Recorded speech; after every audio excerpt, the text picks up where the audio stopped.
Yan po ang dahilan kung bakit mabilis ang progreso sa China. Sa China po, ina-identify muna nila ang problema. Saka sila naghahanap ng solusyon. Sa Pilipinas po, naghahanap sila ng solusyon at pagkatapos gumagawa sila ng problema. Yan po ang sumasyon ng presentation ni Mr. Lavinia. The Filipino has a problem for every solution. Ayan. Katulad po ngayon, ang title po ng aking presentation ay simple lamang naghahayag ng suma kung ano mga nangyari recently. At ang title po nito ay Marcos takes Philippines to the brink of war. Maaari po hindi alam ng karamihan.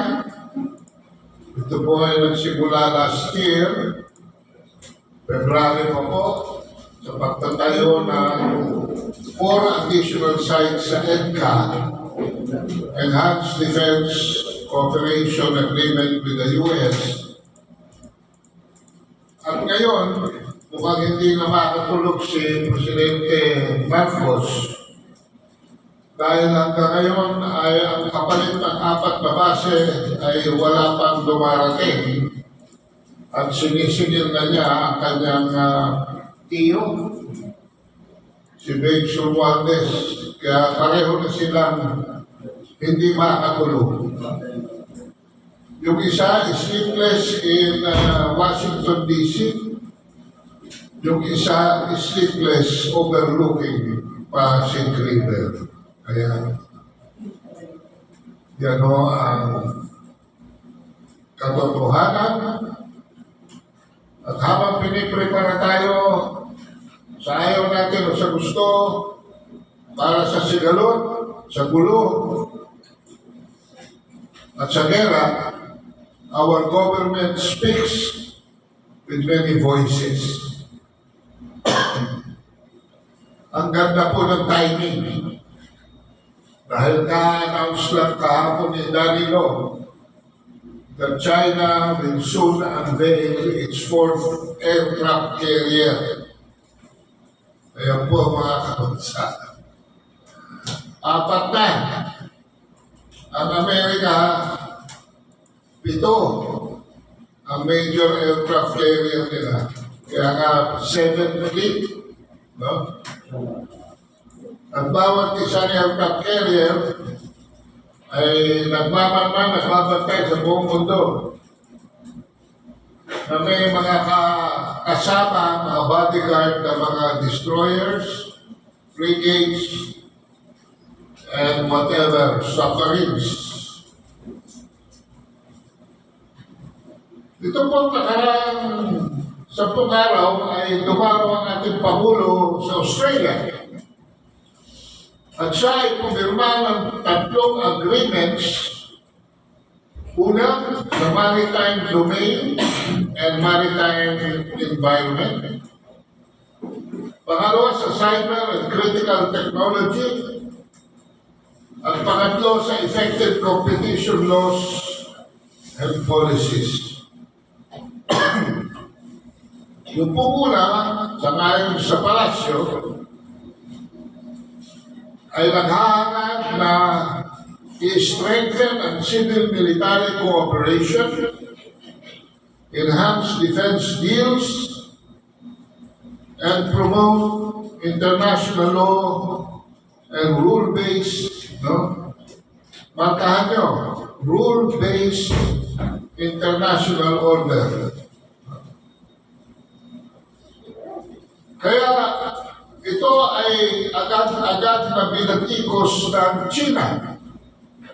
At tinawag ng China ang Maritime Agreement na insensitive at destabilizing. Marcos' insensitivity signing a pact with Australia ignored the trade war between China and Australia that is yet to heal. Kaya nga po yung bago nilang Prime Minister ay nagpunta noong November sa Beijing. Ito pong si Albanese para i-retoke ang economic relationship between China and Australia. Worse, hindi consider ni Marcos na ang Australia, other than the bilateral agreements and military commitments like the one in the Philippines, is also part ng siyam na strategic alliances. Nagsisimula sa 5 eyes, 5 mata. Papuntang AUKUS, papuntang Quad. Lahat ay hindi kasama ang China. Under the terms of AUKUS, for instance, security alliance with the US and the United Kingdom, Australia will receive conventionally armed nuclear-powered submarines that will help its Navy counter Chinese nuclear-powered vessels in the region.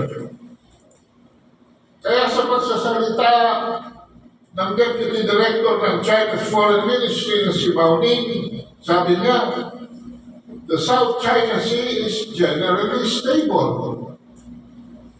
Relevant countries' maritime security cooperation should not undermine other countries' interests or disrupt regional peace and stability. So ano ang ginawa ng ating Pangulo sa Canberra? Addressing the Australian Parliament, sinuot niya ang kanyang white Anglo-Saxon na sombrero as he slipped into a controversial part of history. Quote, as in 1942, the Philippines now finds itself on the front line against actions that undermine regional peace, erode regional stability, and threaten regional success. Halos pareho sila ng obserbasyon ni Mao Ning. Pero, iba ang interpretasyon. Kaya siya ay agad na pinuna ni Ambassador Rigoberto Tiglao sa kanyang column sa Manila Times na mukhang isang speech nag-renuff sa US Embassy dito sa Maynila. O di kaya ay doon sa sikretong opisina nila sa Makati ng US Agency for Global Media Affairs na may budget na $250 billion.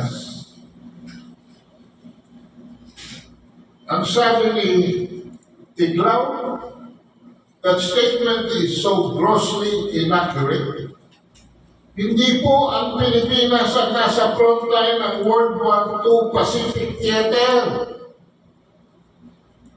Nakalimutan yata ng ating Pangulo na 1942 itong kanyang binabanggit. Nagkaroon lamang tayo ng independensya noong 1946. Kundi ang mga Amerikano. Dahil tayo ay isang colony, na nagkukontrol ng ating foreign relations noong panahon na yun. Kaya po tinakit ng mga Hapon dito sa Pilipinas ay hindi ang mga Pilipino kung hindi ang mga base militar ng Amerika.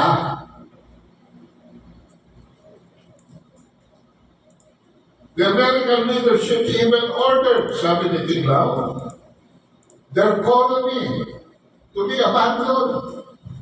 Natatandaan niyo? Nagsisimula pa lang ang gera, sumakay na si Douglas MacArthur sa isang submarino. Kasama si Quezon. At siyempre, para hindi mawala sa pulis si Quezon, sinama niya yung Vice President niya, si Australia. And of course, kasama dyan si Carlos P. Romulo at yung kanilang stenographer na si Raul Manglapos. Sumakay sila sa isang submarino at nagpunta sila sa Australia.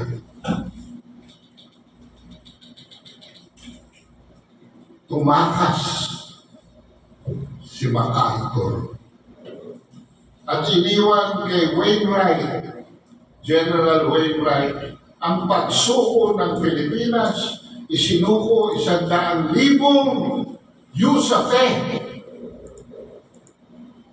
mostly 90% of which were Filipinos. Isinuko tayo. Ilan ang Hapon na lumusob under Masauro Homa? 45,000 lamang. Isinuko tayo ng Amerika sa kakalahating puwersa ng mga Hapon na karamihan ay nakabisikleta pa mula Lingayen, Pangasinan, pababa ng Maynila. Ganyan po ang mga Amerikano. Sila ang unang nawawala pagkawala na silang makatas sa sitwasyon. Abandoned so that they could fortify Australia. At ano ang nangyari? Para hindi makarating ang gera sa Australia, naging buffer tayo, preno, handbrake. Hinarap natin ang mga Hapon, ginulo natin ang mga Hapon para hindi sila agad-agad makapunta hanggang Australia. Australia that is mostly populated by English descendants. If ever we were in the front line, sabi ni Bumi Tiglao, as Marcos claimed, it was upon the orders of our U.S. overlords who put Filipinos on the front lines of the Japanese war. So ano itong ginagawa? Ano itong ginawa ni Marcos sa Canberra, Australia? He was actually running errands for Uncle Sam. Sa analysis ni Cheng Hong, Director ng Australian Study Center sa East China Normal University, Marcos has turned the Australian Parliament into a platform to stir up regional tensions para mang-intriga and to incite Australian people and politicians against China. At sabi niya, manisyoso yun. Isa pang profesor ng China Foreign Affairs University, si Li Haidong, sabi niya, Marcos is actually cooperating with the U.S. to promote Washington's creation of a small NATO, North Atlantic Treaty Organization in the Asian Pacific. Experts believe that the Philippines and Australia's pursuit of strengthening military cooperation may have negative effects for regional security and stability. The regional arms race may intensify, and the existing economic integration process in the Asia Pacific will be impacted. Australia is always under the pressure from the U.S. In addition, Australia's opposition leader Peter Dutton has been criticizing the Albanese government for being soft on China as Australia prepares to usher the next federal parliamentary election in 2025. So yung visit ni Marcos ay to reinforce the opposition si Peter Dutton, no? Against Albanese. In this case, the Australian government tried to use the Philippines to hype up China's related topics and attempted to show a tougher attitude towards China. However, ito pong si Prime Minister Albanese is seemingly more of a response to the U.S. strategy on the surface, such as giving Marcos a high-level reception and signing agreements, but actually it is a cautious attitude in substance and specific actions, because relations between China, sabi nga kanina ni Camento, and Australia had deteriorated under the previous Prime Minister, Scott Morrison. At mula nung mag-take over si Albanese, bilateral relations have improved and achieved basic stability, a situation that was hard-won. Nagsisimula pa lang mag-recover mga bansa. Australians are well aware that no good will come of Australia becoming a tool of the Philippines to confront China. According to data from the Australian government, China is Australia's biggest two-way trading partner, accounting for 26% of Canberra's goods and services with the world. At yung two-way trade increased by 12% in 2022 to 23. Totaling $317 billion.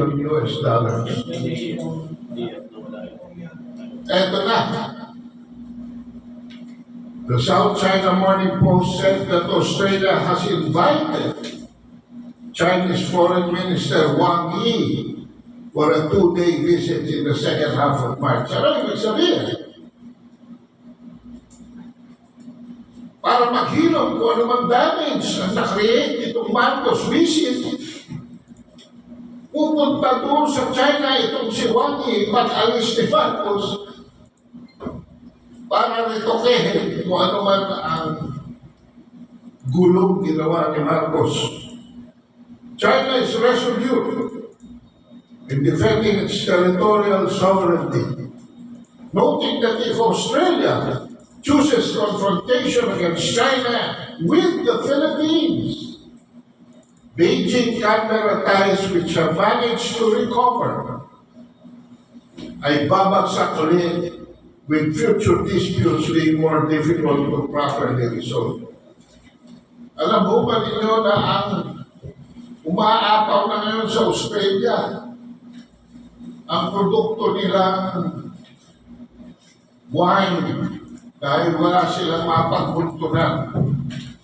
Pero balita, magsisimula na Roma, pag-ship ulit sa China.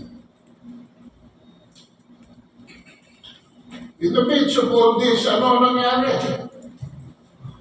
Mukhang walang inaasahan si Bongbong, sleepless na naman, tinawagan ng kanyang tiyo, at ang kanyang tiyo naman ay nagsabi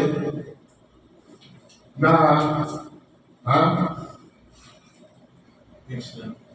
magmeron daw 1.7 trillion pesos US investment to Manila that will counter any economic coercion from China. Alam niyo, bulahan sila, magtiyo na sila, nagbubulahan pa sila. The Chinese embassy, of course, told Romualdez to stop spreading erroneous China threat and xenophobia. And stop this smear campaign. China threat. Ano threat sa China? Sino ba nag-organize? Sino ba ang naghahanap ng barkada? China ba naghahanap ng barkada laban sa Pilipinas? O Pilipinas naghahanap ng barkada sa Amerika, sa Japan, sa South Korea, sa Australia? Palagay ko susunod. India na maghahanap. Who weaponizes economic power and gets addicted to sanctions? Di ba US? So sabi ng Chinese Embassy kay Romanes is, stop this and do more for the benefit of your own people and this country's relations with China. Napasukan pa ng demonstration sa human rights, napasukan pa ng soprak na interview with Sarah Ferguson. Na-iskandalo tayo. Na-iskandalo naman tayo sa Canberra. Kaya sino sumisikat ngayon sa Australia? Malaysia's Prime Minister advocated against taking sides in US-led Western rivalries against China, and rejected criticism that Malaysia is too accommodating of China. Anwar Ibrahim steals the show as he frowns upon attempts to deny China its legitimate place in history, saying that Western perspectives of the future of global order should not be expected to be embraced universally, warning that without ASEAN's intervention, the region would be principally dictated by calculations and designs of major powers. But he was constructive. He said, I believe that Malaysia and Australia have the duty to try to encourage the US and China and other major players, referring to Europe, in the Asia-Pacific to conduct themselves in a manner that is conducive to enhancement of regional cooperation and economic integration. At the same time, in outlining significant societal and political shifts in the US over the past 3 decades, the last 30 years, tulad ng globalization, na nagdulot ng benefit sa Asian working class and reduced American industrial base. Naging transactional daw ang US, using rewards and punishment to achieve aims with other countries. Naapektuhan din daw ng mga gera sa Iraq at Afghanistan ang kamalayan ng Amerikano. That is why Washington concession is gradually eroding, if not totally disappearing. So ano itong sinasabi ni Bongbong Marcos sa Melbourne? That the Philippines is not at the beck and call of the Americans. I always wanted to make it clear, sabi niya, because there is a narrative out there that is going around that we are at the beck and call practically of the United States when it comes to foreign policy decisions, especially surrounding the South China Sea. Decisions that we make because we believe. Kayo naman sabi kung totoo ito sinasabi niya. And I'm convinced and know that it is in our national interest. Eh, tingnan nga yung survey ng December. Sa 7 puntos, ang priority na sinasabi ng taong bayan sa survey, economic ang problema. Itong inflation ang problema. Pero ano ang inuuna ni Marcos? Defending the integrity of the Filipino territory against foreigners. 6% lamang. Yan ba ang sinasabi ng national interest?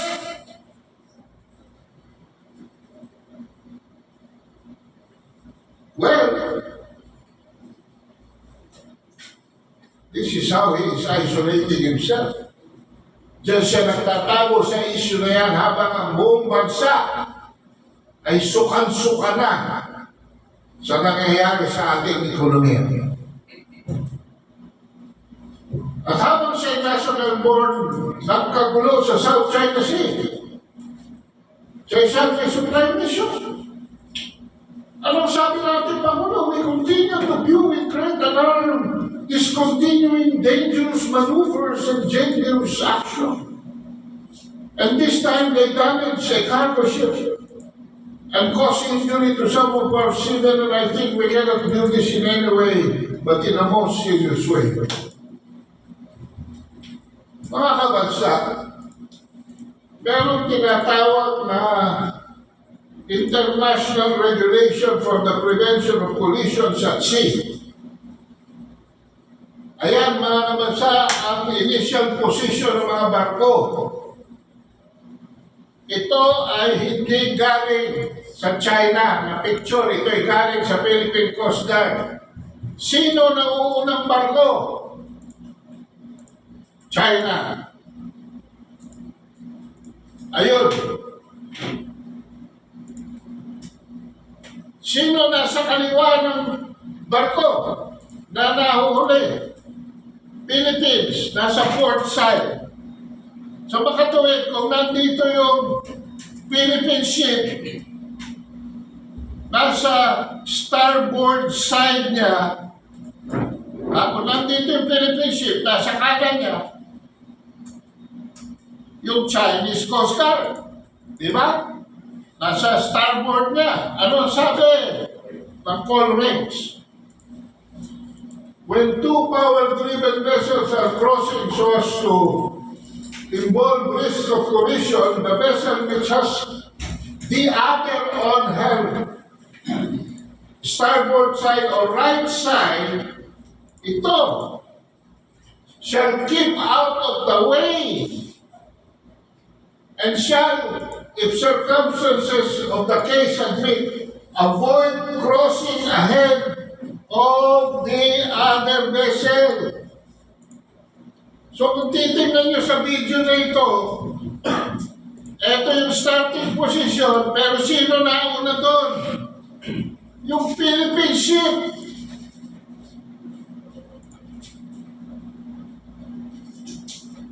So sino ang guilty ng dangerous maneuvers and dangerous action? Alam mo, ito isang problema na dinidiscuss ko with 3 former PCG commandants. Na mga PCG bobo when it comes to piloting the vessels. And it reflects the basic right-of-way mentality of the Filipino. Ano? Sa traffic, ang may right-of-way sa Filipino. Dahil, kung sino ang mauna sa gitna. Siya ang may right-of-way. O, di pagdating ka rin na una siya sa gitna, pero, ang ginawa tuloy nito, siya na tumigil, hindi lang siya nagpreno, umaatras pa siya para tugin kasi nakita niya, desidido. Desidido. Buti na nga hindi lumubog. Next slide. Ayan mga kabansa. Pangatlo. Sabi niya, ano sabi niya? This is not the right time for the Philippines to invoke the Mutual Defense Treaty. Eh bakit mo binabanggit? If it's not the right time, why are you mentioning it? Ha? Hindi mo na right time eh. So, Joshua, meron ka ba nitong tape nitong mga iksi natin na ito? Ano provision ng Mutual Defense Treaty? Kaya nilalakad na ho ni Powell ngayon na ang water cannon ay maging arm attack. Bakit? To invoke the Mutual Defense Treaty, an arm attack is necessary. Ha? Pagka walang armed attack, hindi pwede. So, binabaliktad na nila ang definition ng armed attack. Gusto na nila i-include ang water cannon at i-include sa kanilang rule-based order. So, ayan mga kabansa. Hindi pwede yan eh. Dahil ang water cannon, blockades are non-lethal weapons. Glaring lasers are non-lethal weapons. Acoustic and sonars are non-lethal weapons. So, ibig sabihin, lethal, non-lethal, hindi nakakamatay. Eh siguro, kung lunok mo lang lahat yung binugal ng water cannon, eh siguro, impansyo ka, patay ka. Besides, dito nangyayari sa metropolitan area of the Philippines, or on any territorial seas claimed by China in the Pacific. At kung ito totoo, kung siya tunay na anak nito, ito ang sabi ng totoong Marcos. Pakinggan natin ang sinabi ng totoong Marcos. Is not necessary. The United States is not necessarily bound to immediately react because the provision of the Mutual Defense Pact is that you will immediately take steps as is necessary to meet the contingency in accordance with your constitutional processes. What does that mean? That means that you go to the Senate and the House of Representatives. What does that mean? That means delay while we are dying there. Isa pa. Nabasa natin The ang United States is not necessarily bound to immediately react because the provision of the Mutual Defense Pact is that you will immediately take steps as is necessary to meet the contingency in accordance with your constitutional processes. What does that mean? That means that you go to the Senate and the House of Representatives. What does that mean? That means delay while we are dying there. Ayan ba, kabansa? Habang namamatay na tayo rito, nagdidebate pa sila sa Washington DC kung ano ang gagawin. Ano nangyari sa Ukraine? Isang taon silang nagdidebate. Hiningi na Ukraine more than $100 billion.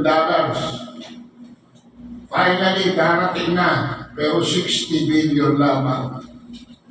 Dahil yung 30, pupunta yata sa Israel, at yung 10, pupunta sa Taiwan.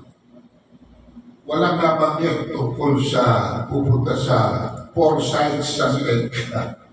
Hindi tayo nasama. Ang pang-apat na popa ni Marcos ay ito naman nangyari sa Benham Rice. Ang sabi niya, the presence of Chinese research vessels in the Benham Rice was a clear intrusion into the Philippine Maritime Territorial. Ay mabuti na lang may mga honest na Philippine Navy professionals. Ano sabi? Napansin nyo ba hindi na si Cariela? Hindi na yung pangit ang lumalabas ngayon. Medyo kuging na ito. And Commodore Trinidad says, there is no violation made. The passage of the Chinese vessels was still permissible. They have freedom of navigation when it comes to the EEZ, Exclusive Economic Zone of Coastal States, so they can pass. Bakit po? Against sa kanilang ikinakalat na chismis, sa EEZ po, hindi walang karapatan ang coastal state sa ibabaw ng tubig. The ibabaw ng tubig remains to be international waters. And earlier, the Philippine Navy spokesman clarified that the presence of the Chinese maritime militia does not automatically mean illegal action or harassment. Presence is different from illegal action. Alam niyo mga kabansa, marami pang pwedeng pagkwentuhan, pero I will go to the closing of my presentation.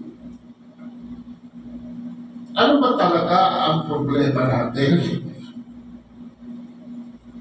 Alam niyo, former ambassador to the Philippines, Fu Ying, and very high official now in the foreign affairs ng China, si Fu Ying, sa kanyang libro, Seeing the World, number 2, sa first article ng chapter 5, entitled Peace Issues in Asia, ito, Huang Yang Gao, or Scarborough Shoal, what actually happened in 2012. Ito ang kanyang obserbasyon after all the narration. Pwede pa raw marimedyohan. However, the Philippine government was not of one voice. The Philippine Foreign Secretary soon started to spin the story.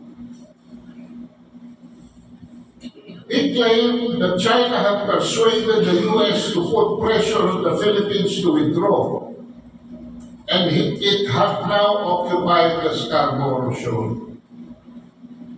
Clearly, sabi niya, sumalangit nawa ang kanyang kaluluwa. The Rosario was trying to create controversy and to challenge the right of the Chinese surveillance ships to remain in the area to watch over Scarborough Shoal. As we later discovered, he was already preparing to bring the matter to international arbitration. The Rosario's key working assumption was that the Philippines had been in rightful possession of Scarborough Shoal, which was now lost to China. In fact, the Philippines started to fabricate new evidence to support its sovereignty claims over Scarborough Shoal. Ano ang problema? Tayo mismo, from the president down to Paglinawan, cannot agree. The national defense cannot agree with the foreign affairs. The Philippine Navy does not agree with the Coast Guard. Nanggugulo pa yung Jonathan na hindi naman malaya sa National Security Council. Ay, abogado pero hindi nagpapasa ng batas. Iba-ibang definition nila ng sovereignty rights. Iba ang definition nila ng territory sa jurisdiction. Iba ang definition nila sa territorial land versus territorial sea. At ngayon may bago pang term na binabanggit si Marcos. Maritime territory according to UNCLOS. Tapos gusto pa nilang palitan at gawing arm attack ang water cannon, blaming lasers, acoustics, and sonars. Samantalang simple lamang mga kabansa ang hinihingi ng China. Tayo dalawa usap. Wala kengkoy, gulo. Tayo dalawa. Yung usap natin dalawa, batas sa'yo, batas sa akin. Negosyo na tayo. Yan ay hinihingi. The only way we can prove our sovereignty rights, our EEZ, can protrude the claimed sovereignty of China is if China, who is the sovereign and the owner, allows us welcomes us into its territory through the bilateral negotiation sa pag-uusap. Hindi ba yan nag-uusap si Duterte at si Xi Jinping? Kinabukasan, bukas sa mga fishermen natin ang karagatan. Noong 2018 to 2019, 3 milyong turista na Chino ang dumating sa Pilipinas. Last year, wala pang 300,000. Ano nangyari sa ating kalakal? Sus, Mariosep, overnight. Our biggest export now is 1.3 billion US dollars just on nickel ore. And all, China is willing to buy all the fruits that we can produce. Negosyo.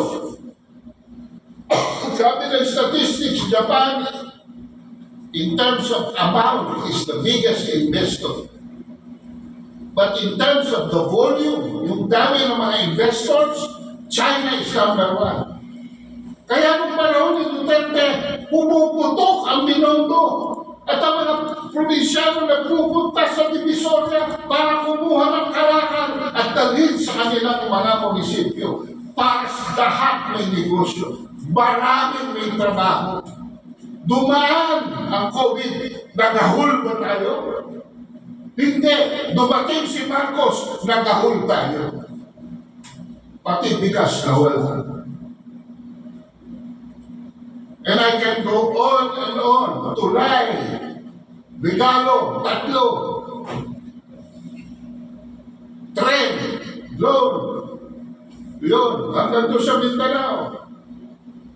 Gusto pang cancelin ni Marcos. So,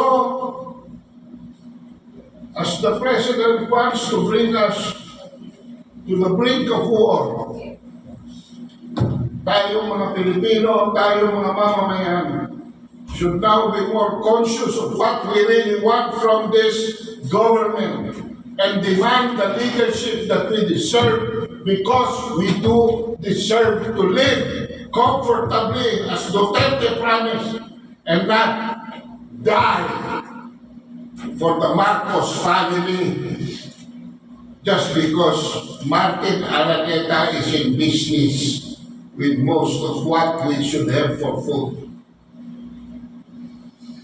Yan mga bansa. Mamili tayo. Sasama ba tayo sa gera kay Marcos? At kung hindi, ano ang ating gagawin? Bahala na kayo maghusga.